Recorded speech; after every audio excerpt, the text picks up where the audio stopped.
Voila! I am ready. So let me just look to see what my title is again. Trying.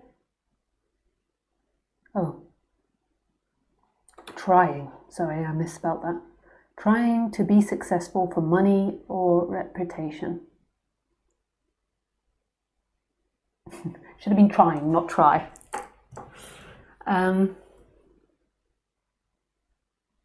So the reason that I was inspired by that title was actually because I was reading the YouTube comments on my last video. It's not something that I do that often, but I do sometimes read them. And for some reason, I got into a very short conversation with somebody.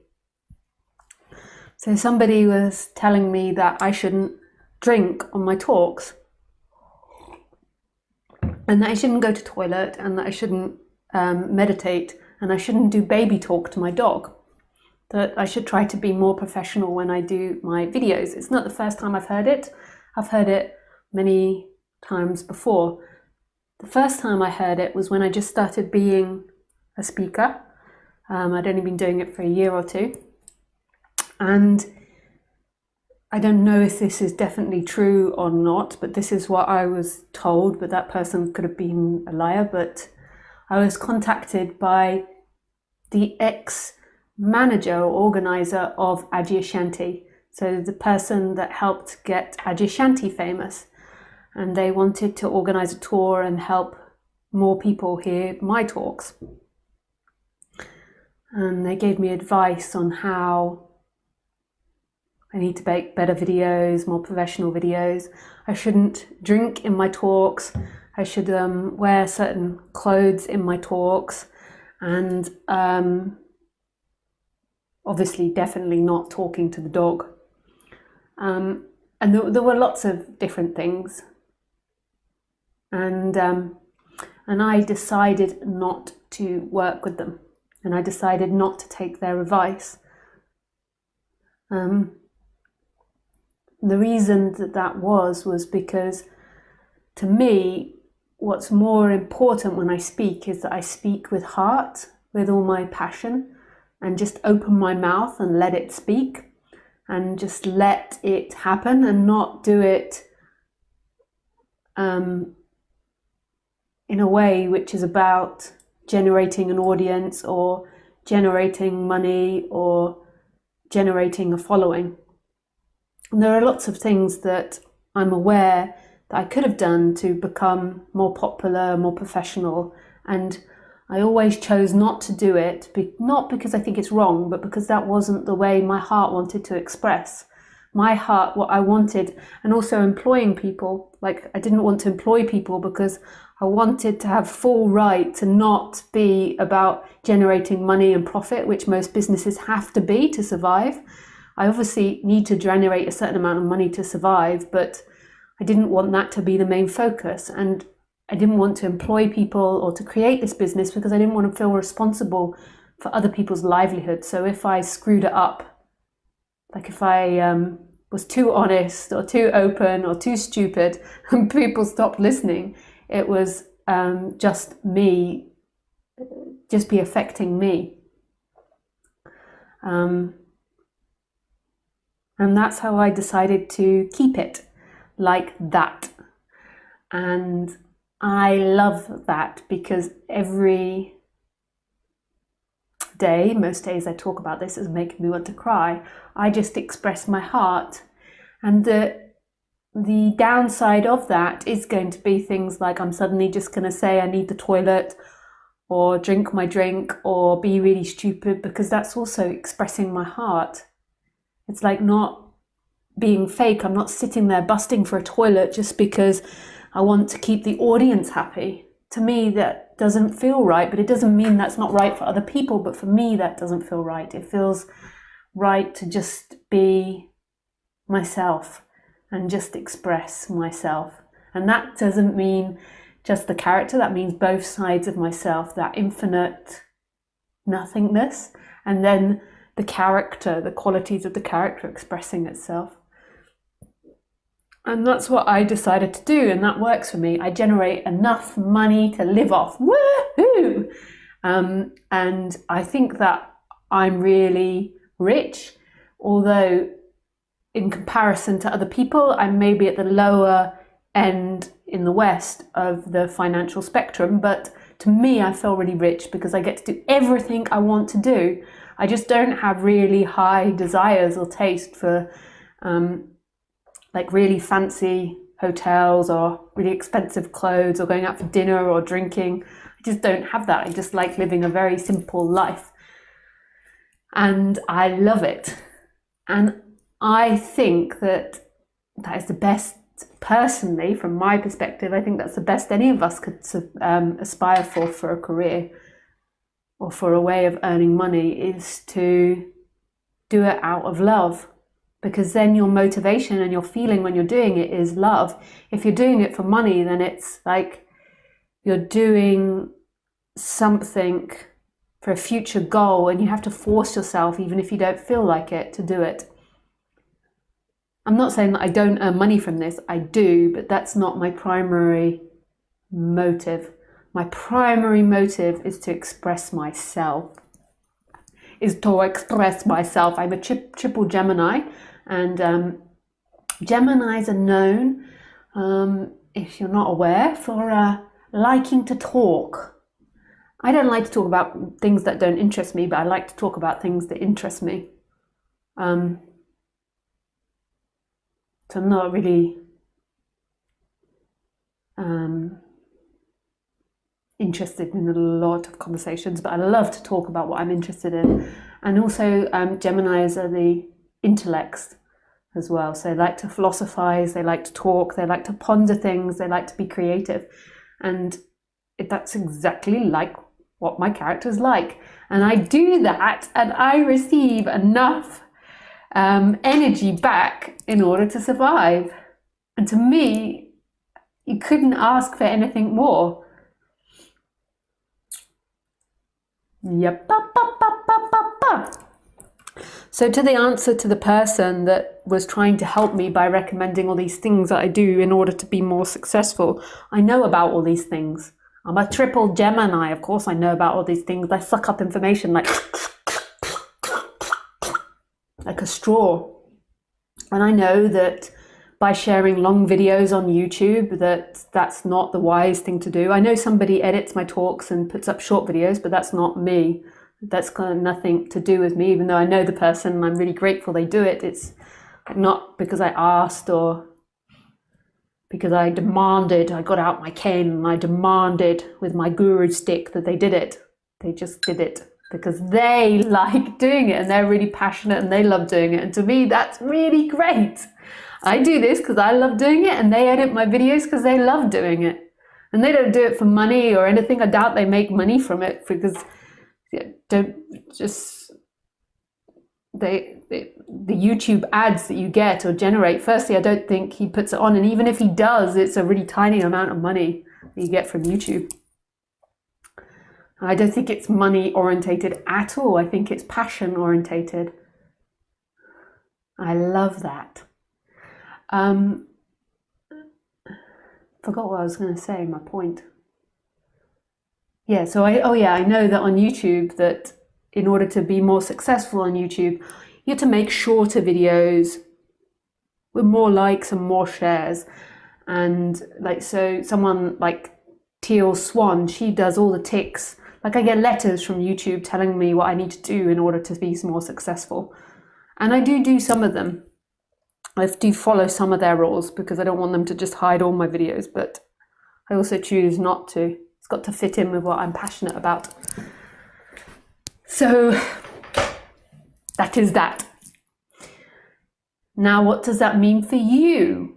What am I trying to say to you? I'm trying to say that I suspect that for every one of you listening, if you just do what you're passionate about, what you love, and follow your flow, enough energy will come back to you to feed you and shelter you. How could it go wrong if you're doing it from love? How? Like if you're putting that energy out, of course, energy is going to come back. Like, of course that energy is going to come back. If you're putting out love, if you're loving what you do and you're passionate about what you do, of course that energy is going to come back to you. Like, it's so attractive. It's so attractive, that energy. I think a lot of people, they get themselves into this trap of believing it's about having a really nice house, a really nice this, all these things, all this money, all these cars, and then they are also afraid. So they take a job that pays all the bills, but then they kind of get into this system where they're always broke because they're bought into a system which constantly is making them spend money. So they have to pay for their car thing, their this thing, their this thing, their that thing. And then it's like they can't step out of that. They've got themselves into this. But I suspect that the reason that's happened is because of your mentality. It's the way you look at things that's attracted you to that situation. It doesn't mean that it has to change. You can be free and you can be in that situation. But I suspect that creates a lot of suffering in you because your day-to-day living is a feeling of something that you don't want to do, something that you feel like you're trapped and you're being forced to do, and then you seek to try to avoid it. You'll imagine lots of ways in order to get out of it, or in order to whose fault it is. It's everybody else's fault. It's society's fault. I'm in a terrible society.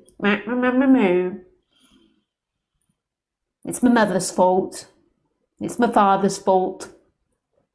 It's Theresa May's fault. It's, you know, the regular things. But maybe it's because of the way you think. Maybe if you change the way you think, your world will become completely different. Maybe if you see through thoughts to such an extent, you'll see there is no world, that the world only exists when you think. I mean, does the world think? Does the world exist if you can't think about it? When the word world is a thought, does it actually inherently exist? Does society or all these people that have forced you into this financial situation actually exist, or is it something you've actually thought about? Does it exist to your dog or your cat or your snake or your rabbit or your guinea pig? To the grass, to the trees, to the sky, to the sun, to the moon? Does it exist to any of them? But yet it exists to you. And how do you think the world works? Do you think that it works that life is happening to you? Or life is vibration? If it's vibration, then there could be lots of different ways in which it's working. So if you feel and think a certain way, that's the world that appears to you. If you feel and think a different way, that's the way a world appears to you. If you think and feel the world is good, then that's all you see.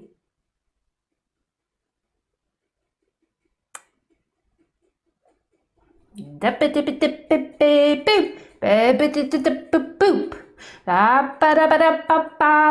I've just to inform you, I do that most of the day, the singing. I love it. I sing at everything. I sing to the washing machine. I sing to the radiator. I sing to Khaleesi. Like, so if the radiator makes song sounds, I make songs with the radiator. If the washing machine going round and round and round, I start singing that. I love it.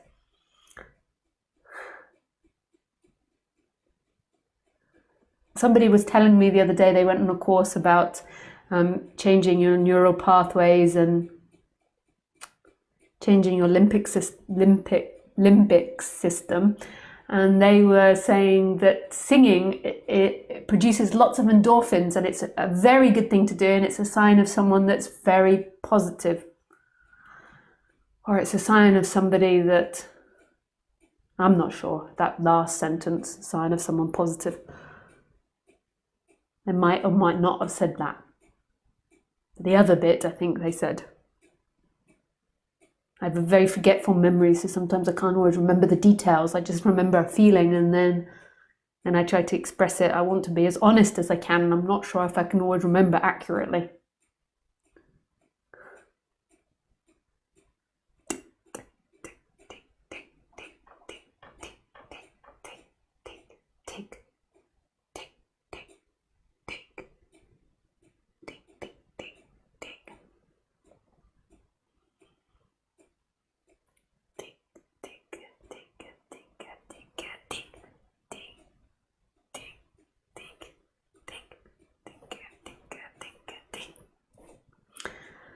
I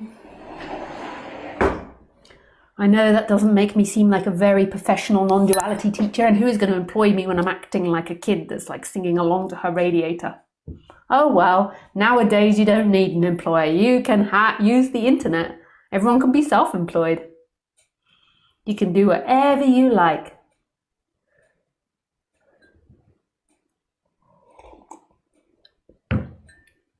You can do whatever you like. It's only your mind that inhibits you, that stops you. It's nothing else.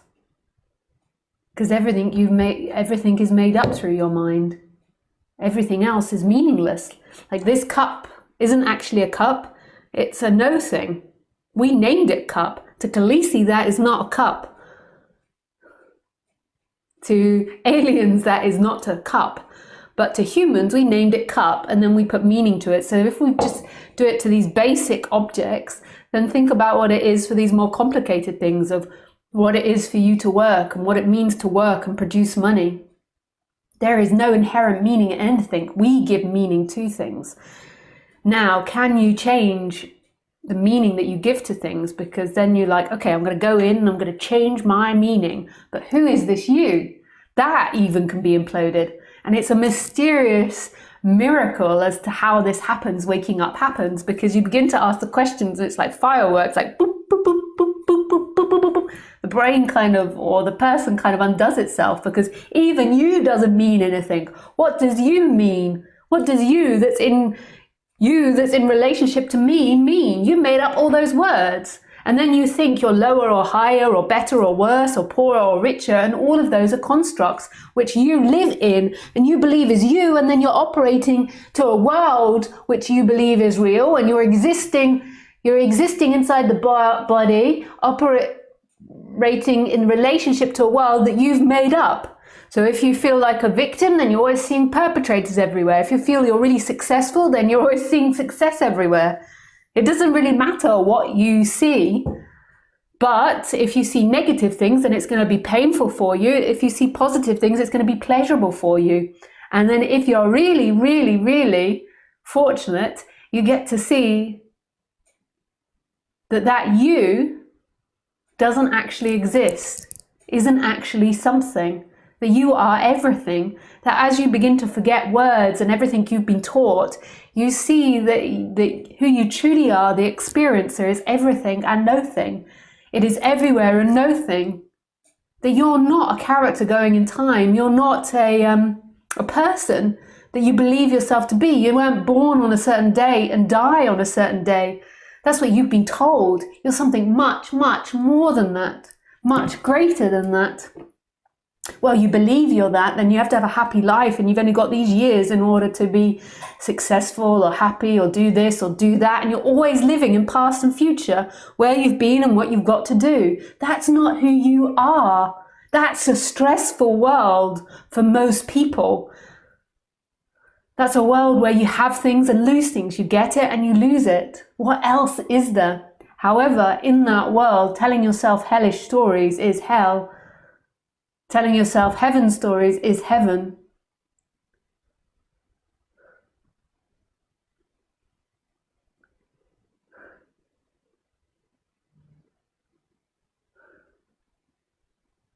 It's making me want to cry.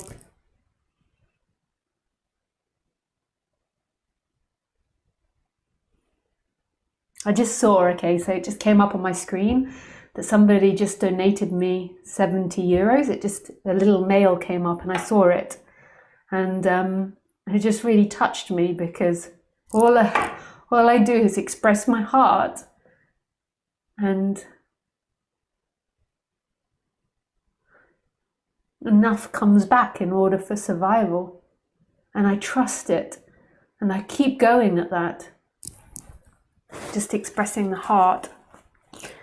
And it is appreciated as it is, for what it is.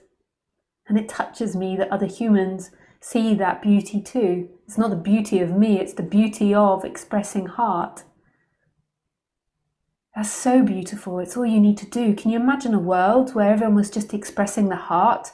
that you weren't being a politician in order to be powerful or to be better than or to have a job which produced you lots of money, but you were doing it because you were passionate about it. I think that most politicians are doing it because they want to be powerful, and I think this is a really bad reason to be a politician. And they want to be successful in that.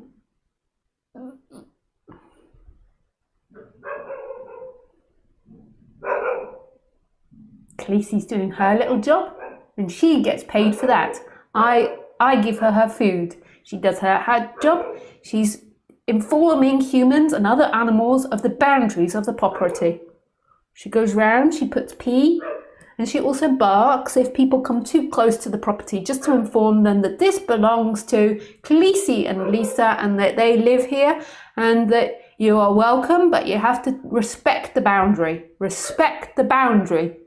Hey, you can't come and pee on our fence or in our little area. You have to pee elsewhere.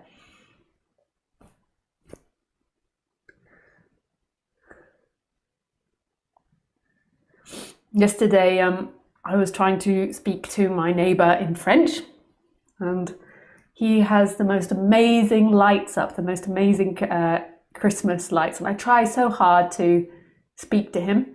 And I tried yesterday to say to him, your lights are amazing. I really like your lights, they're spectacular. And I by accidentally said to him, I was really proud of myself when I said it because I thought I'd got it right. It wasn't until a few minutes after I realised I got it wrong. I said to him, you have a fantastic bed. I really like your Christmas bed. I by accidentally got lamp, light and bed mixed up. It's quite easy actually. You can say lamp or luminaire, but I said lit, which is bed, by accident. Got confused. And he just sort of stood there after I said it and he sort of nodded with a frown. And then I said it again just to make sure that he'd understood me. And then he sort of asked me, I like them, do I? And I went, yes, they are very good. And then I went, au revoir, and walked off. I hope his wife doesn't come round a little angry with me. Well, I have the feeling that they think I'm very sweet, and hopefully he realised that I just said the wrong word.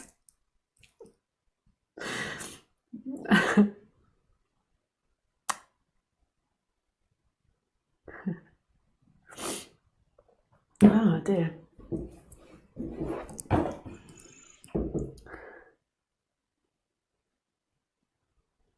Most people don't express their heart because they're afraid.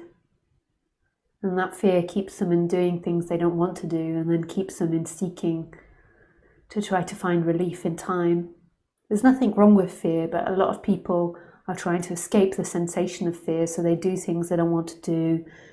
They stay in jobs that they don't like. They stay in relationships they're really unhappy in because they're afraid. They don't step outside of the front door and investigate like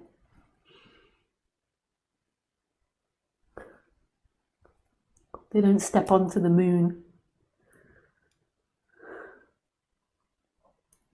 They hide their whole life, and then when they're on their deathbed, they wish they'd done something differently. Out of fear. There's nothing wrong with the sensation of fear. It's just the seeking to avoid the sensation of fear is what keeps you in your box. And you don't need to stay in that box. The greatest thing you can do is follow love. What would you rather? 20 years of following love or 90 years of a life not lived?